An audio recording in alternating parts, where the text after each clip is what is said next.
विदेशामध्ये light गेली तर ते इलेक्ट्रिसिटी बोर्डला फोन लावतात, पण आपल्याकडे सगळ्यात पहिले बाहेर निघणार आणि बघणार. बऱ्यापैकी जागा शिल्लक आहे बर का.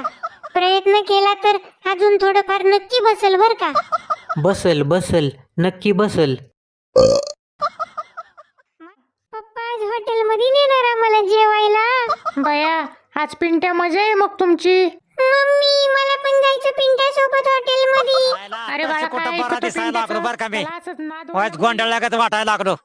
लाव मागच्या महिन्यात बातव्याच्या महिन्यात लय हाडाकलो राव.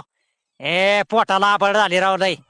बाणाने लय डोक्याला ताप झाला राव. लय माझं मार्केट डाऊन झालंय राव. काय कळा नाहीच राव. काय झालं 11-12वीत होतो तेव्हा राव. काय माझं मार्केट होतं होईल पुरे लाईन द्यायच्या. आता राव विषय संपला. आता देतात एक लाईन काय काय पण उगा खंगार माल. चांगला माल कुठला राव. काय झालं की लग्न झाल्यापासून लय डोक्याचं हेड्याक झालंय ते राव. लय केस गेली माझ्या डोक्याची. बायको राव लय आगाव मिळली. काय बोलाय गेले की डापारतीच. लय भांडणाला ताटाय राव बायको. सासऱ्याला सांगाय गेलो एकदा तर सासरं म्हणतंय तुम्हाला देत होतं का राव कोण. उगा आम्ही दिली पोरगी लय खराब केली. उगा भांडणाचं खोळ काढू नका सासरं म्हणलं. नाही तर राहिलेली केस सुद्धा ठेवायचं नाही टकोऱ्याला.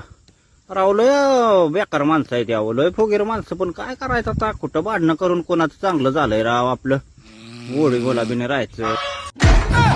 आईला कोण काय वाजवतंय काय कळणार का. आता डोळ्याला डोळा लागला होता का. रातभर जागा आहे मी. चोरट्यांनी एक घायला आणलाय का. हातला का कालच्यापासून रात्रीला का खुर्चीवर बसून म्हणायची मागचा महिना राव लय भारी गेला. आता सगळी पाहुणे रावळे आपापल्या गावाला गेले त्याच्यामुळं बोर झालंय लय. काय मालकाला म्हणलं जाऊ कुठतरी हिंडायला पण मालक म्हणतंय थांबवायचे 1-2 दिवस आराम.